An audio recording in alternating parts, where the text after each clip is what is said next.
देखिए सबसे पहला यहाँ पर क्वेश्चन हमारा क्या बोल रहा है, जब मांग क्या है, ठीक है। तो देखिए क्या बोल रहा है, मांग एक आर्थिक सिद्धांत है। ये भी हमारा आपको ऑब्जेक्टिव में क्वेश्चन पूछ सकता है। जब मांग हमारा कैसा सिद्धांत है, तो मांग हमारा आर्थिक सिद्धांत है, जो किसी उपभोक्ता का किसी विशेष वस्तु या सेवा को एक निश्चित कीमत और एक निश्चित समय में खरीदने के लिए अगर तैयार हो, इच्छा हो और क्षमता भी रखता है, उसको हम लोग मांग बोलते हैं। अगर कोई वस्तु को आप खरीदने के लिए तैयार नहीं है, सिर्फ आपको इच्छा है, तो हमारा इच्छा कहलाएगा। लेकिन अगर वास्तविक रूप से पूरा हो जाता है तो हमारा क्या कहलाएगा, मांग कहलाएगा, जो आपको सब 2 से 3 नंबर में आपका एग्जाम में पूछता है। अब दूसरा देखिए मांग के नियम क्या है। तो मांग के नियम यहाँ पर क्या बोल रहा है, जो मांग का नियम यह बताता है कि अन्य बातें समान रहने पर, ये बात को लिखना बहुत ही जरूरी है, अन्य बातें समान रहने पर किसी वस्तु की कीमत में वृद्धि। अगर कोई वस्तु की कीमत में वृद्धि हो गया, कीमत हमारा क्या हो गया, ज़्यादा हो गया, कीमत ज़्यादा हो गया, तो उसकी मांगी गई मात्रा क्या होगा, कम हो जाएगा। ऑटोमेटिक मांगेगा तो मात्रा क्या हो जाएगा, कम हो जाएगा। और जैसे ही कीमत में कमी होने पर मांगी गई मात्रा क्या होगा, बढ़ जाएगा। मतलब क्या समझ में आ रहा, अगर कीमत बढ़ेगा तो मांग घट जाएगा, और कीमत घटेगा तो मांग बढ़ जाएगा। उसी को हम लोग क्या बोलते हैं, मांग का नियम बोलते हैं। देखिए फिर समझिए क्या बोल रहा है, मांग का नियम यह बताता है कि अन्य बातें समान रहने पर, लाइन लिखना बहुत ही ज़्यादा जरूरी है, अन्य बातें समान रहने पर किसी वस्तु की कीमत, क्या बोल रहा है, कोई वस्तु की कीमत में वृद्धि होने से, अगर कीमत बढ़ेगा, वृद्धि होने से उसकी मांगी गई मात्रा कम हो जाती है, और कीमत में कमी होने से मांगी गई मात्रा बढ़ जाती है। तो इसको हम लोग क्या बोलते हैं, मांग का नियम बोलते हैं। क्लियर हो गया।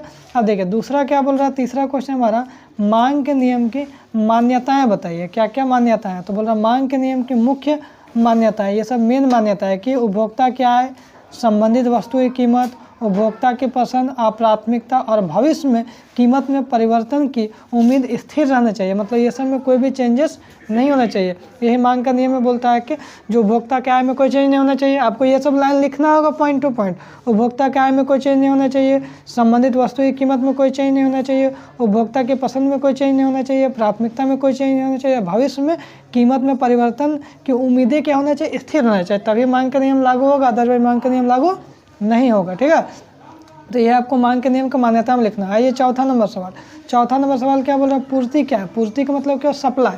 सप्लाई क्या बोलिएगा, तो बोल रही पूर्ति उस मात्रा को संदर्भित करता है या प्रदर्शित करता है जिससे उत्पादक, मान लीजिए हम बेचने वाले हैं तो हम क्या हो जाएगा, उत्पादक एक निश्चित समय अवधि में विभिन्न संभावित कीमत पर बाजार में बेचने के लिए अगर तैयार है, सक्षम है, तो उसी को हम लोग क्या बोलते हैं, पूर्ति बोलते हैं, सप्लायर बोलते हैं। ठीक है, अब देखिए नेक्स्ट सवाल हमारा क्या बोल रहा है, सीमांत उपयोगिता और कुल उपयोगिता में अंतर बताइए। तो सवाल हम लोग पहले भी हम आपको बता दिए थे। जो देखिए सीमांत उपयोगिता क्या बोलता है कि अगर एक यूनिट को बढ़ाने या एक यूनिट को घटाने से कुल लागत में जो वृद्धि या कमी होता है उसी को हम लोग क्या बोलते हैं, सीमांत उपयोगिता बोलते हैं। तो अब यहाँ देखिए लिखा क्या है, कुल उपयोगिता किसी वस्तु की सभी इकाइयों के उपभोग को हम लोग कुल संतुष्टि से होता है।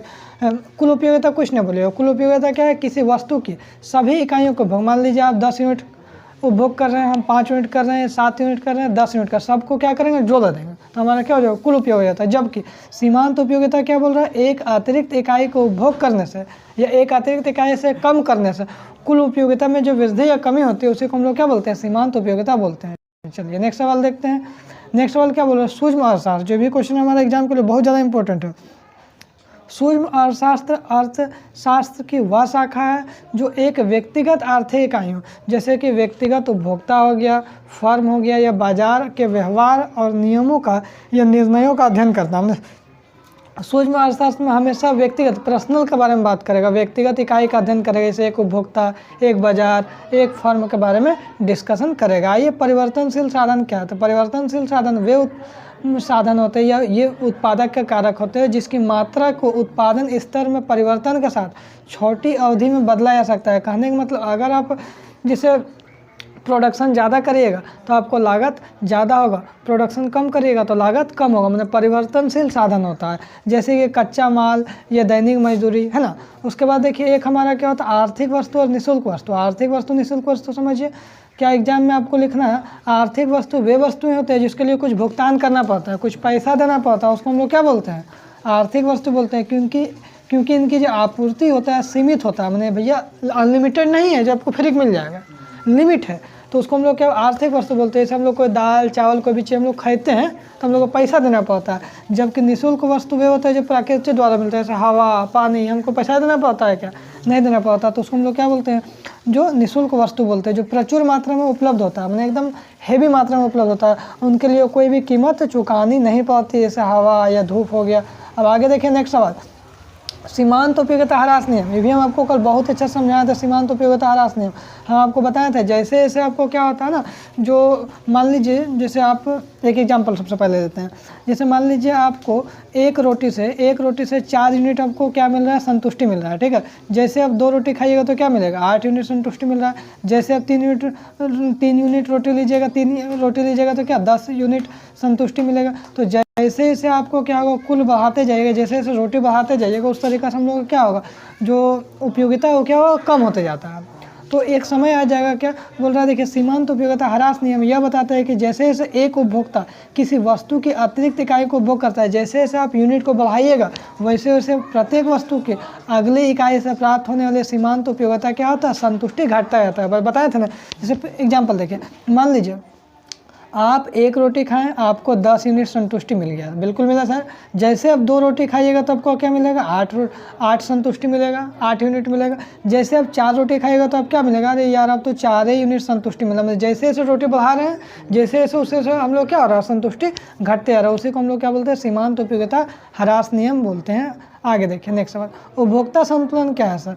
तो जब उपभोक्ता संतुलन वह अवस्था होता है जिसमें एक उपभोक्ता अपने दी हुई आय पर बाजार कीमतों के साथ वस्तुओं और सेवाओं को खरीद से अधिकतम संतुष्टि मिलता है। जैसे मान लीजिए हम कोई सामान बाजार से खरीद कर लाएँ, 10 रुपये में खरीद कर लाएँ, लेकिन इसको अगर बाहर में पता किए तो बोला कि हाँ इसका जो दाम है ना कम से कम 12 रुपया होना चाहिए, तो हमको क्या होगा? पूरा संतुष्टि मिला।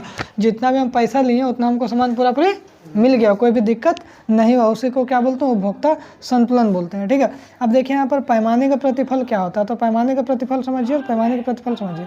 बोल रहा है पैमाने का प्रतिफल का जो नियम लागू होता है हमेशा लॉन्ग टाइम में, शॉर्ट टाइम में नहीं होगा। तो दीर्घकाल में उत्पादन के व्यवहार का अध्ययन करता है। जब उत्पादन के सभी साधन, हम आपको बताया था साधन क्या होता है? लैंड, लेबर, कैपिटल, एंटरप्रेन्योरशिप, सभी साधनों को एक समान अनुपात में बदला जाता है। क्या होता है? एक निश्चित अनुपात में बदला जाता है। तो यह बताता है कि कुल उत्पादन में किस तरह से बढ़ोतरी हुआ है या कमी हुआ है, ठीक है। अब देखिए पूर्ति का नियम क्या होता है, तो पूर्ति का नियम क्या बताता है बाबू? तो बोल इसमें भी वही बात लिखिएगा, अन्य बातें समान होने पर। देखिए पूर्ति का नियम क्या बोलता है? यदि किसी वस्तु की कीमत बढ़ेगा तो उसका पूर्ति भी बढ़ जाएगा। पूर्ति बोलिए या आपूर्ति बोलिए, बात बराबर। उसकी आपूर्ति भी बढ़ जाती है और कीमत घटने से उसका आपूर्ति भी घट जाता है। इसका मतलब हम लोग क्या बोलेंगे सर? ये डायरेक्ट संबंध होता है आपूर्ति का नियम। अब मांग के नियम में क्या होता था? उल्टा संबंध होता था। इसमें हम लोग कीमत बढ़ाइएगा तो पूर्ति भी बढ़ेगा, कीमत घटाइएगा तो पूर्ति भी घट जाएगा। देखिए यहाँ लिखा भी है साथ साथ, जिससे कीमत और आपूर्ति के बीच क्या होता है? सीधा संबंध होता है।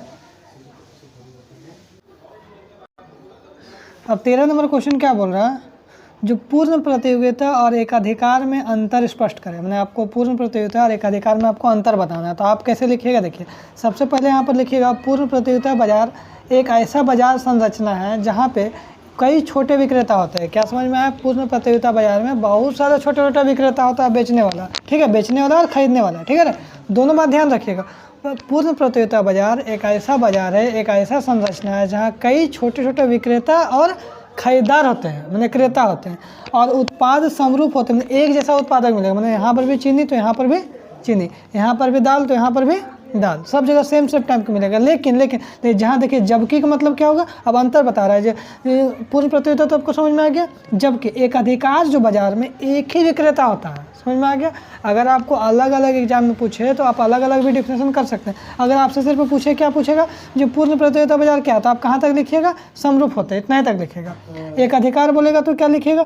जबकि एक अधिकार में बाजार में एक ही विक्रेता होता है, सिर्फ बेचने वाला एक होता है, जिसका उत्पाद अद्वितीय होता है और बाजार में उसका पूर्ण कंट्रोल भी उसी का होता है। अब देखिए सीमांत लागत और औसत लागत क्या है, तो बोल रहा सीमांत लागत, सबसे पहले औसत लागत देखिए। औसत लागत क्या होता है ना?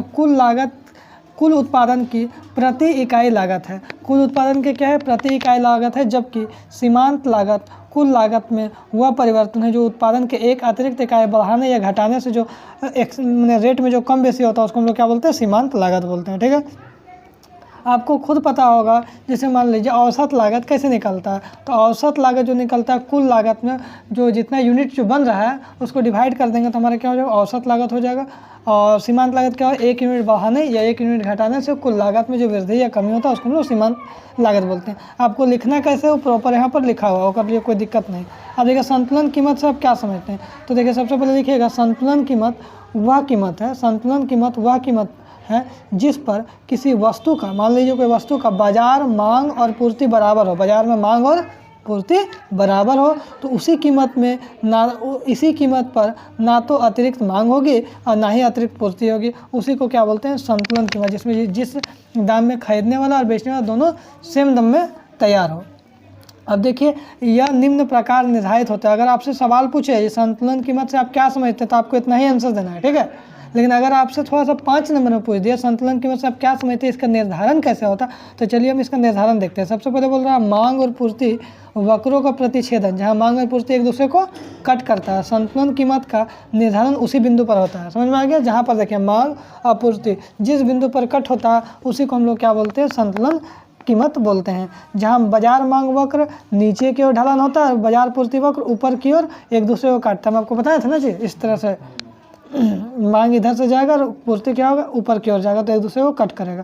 दूसरा मांग में परिवर्तन, यदि मांग बढ़ेगा तो मांग क्या होगा, वक्र दाईं ओर घिसकता है, संतुलन कीमत और मात्रा दोनों बढ़ जाएगा। पूर्ति में अगर परिवर्तन होगा तो यदि पूर्ति बढ़ेगी तो पूर्ति वक्र दाईं ओर घिसकेगी और संतुलन कीमत क्या होगा, घट जाएगा। अब नेक्स्ट सवाल देखिए, बहुत वेरी इंपॉर्टेंट सवाल है।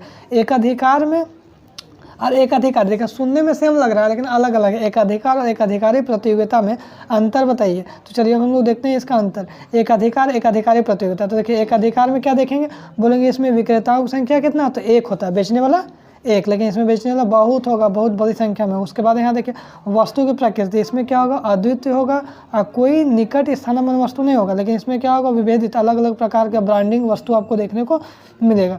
इसमें क्या होगा, फर्मों पर जो प्रवेश जो है उसमें बाधाएं होते हैं, प्रतिबंधित होता है, लेकिन इसमें क्या होता है, आसान होता है, आप आराम से आ सकते हैं, जा सकते हैं। अब इसमें कीमत नियंत्रण क्या होता है, इसमें कीमत निर्माता खुद करता है और इसमें कुछ कंट्रोल ब्रांड निष्ठा के कारण भी यहाँ पे होता है। उसके बाद देखिए अब स्थिर लागत और परिवर्तनशील लागत, हम आपको बार बार इस क्वेश्चन को पहले भी बताया, स्थिर लागत परिवर्तनशील लागत क्या होता है।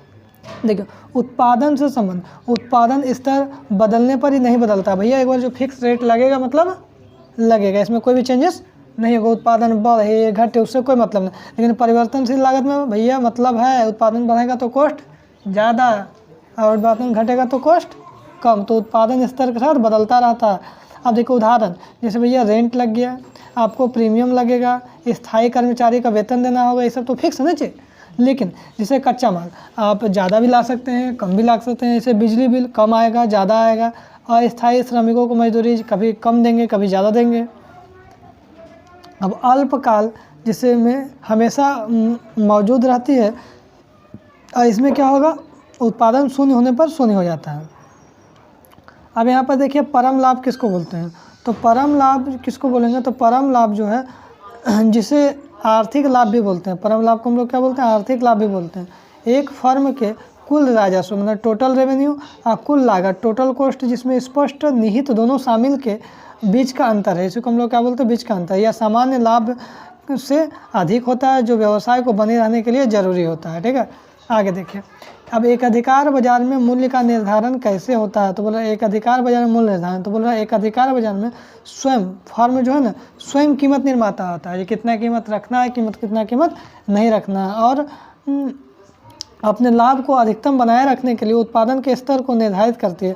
पहला पॉइंट लिखिएगा, जो लाभ अधिकतम करण शर्त, एक अधिकारी उस उत्पादन स्तर का चयन करता है जहां सीमांत राजस्व सीमांत लागत के बराबर होता है, माने MR बराबर MC होगा। उसके बाद यहाँ पर देखिए क्या बोल, कीमत का निर्धारण, इस उत्पादन स्तर पर एक अधिकारी मांग वक्र के अनुसार कीमत निर्धारित करता है जो सीमांत लागत से अधिक होता है। अब देखिए उत्पादन लागत क्या है, तो उत्पादन लागत का वर्गीकरण भी आपको बताना है। तो सबसे पहले अगर आपके एग्जाम में उत्पादन लागत आएगा तो आपको इतना लिखना, उत्पादन लागत लिखना है। उत्पादन लागत किसी वस्तु या सेवा को उत्पादन करने के लिए जो भी हम लोग खर्च करते हैं उसका टोटल को हम लोग क्या बोलते हैं, कुल उत्पादन बोलते हैं या कुल उत्पादन लागत बोलेंगे। अब इसका वर्गीकरण बोलिए। तो सबसे पहले इसमें स्पष्ट लागत होता है। स्पष्ट लागत मतलब वे वास्तविक मौद्रिक भुगतान जो फर्म बाहरी पार्टियों को करते हैं। जैसे हम लोग किसी को पेमेंट दे दिए, कोई कच्चा माल खरीदे उसको दिए, और कोई मजदूरी वेजेस दे दिए, तो ये हमारा क्या स्पष्ट लागत, इसको हमको देना ही पड़ेगा। और एक होता है कि निहित लागत, वे अवसर लागतें जो फर्म के स्वयं के संसाधनों को उपयोग से उत्पन्न होता है। जैसे मालिक का समय, खुद का समय दे रहे हैं, हमारा खुद का पूंजी पर ब्याज है, समझे। अब एक होता है कि स्थिर लागत, उत्पादन की मात्रा से स्वतंत्र लागत है। जैसे रेंट हमारा क्या है, फिक्स लागत हो गया। परिवर्तनशील लागत जैसे उत्पादन की मात्रा के साथ बदलने वाली जो लागत होता है, जैसे कच्चा माल, ये सब हमारा क्या हो, परिवर्तनशील लागत हो जाएगा।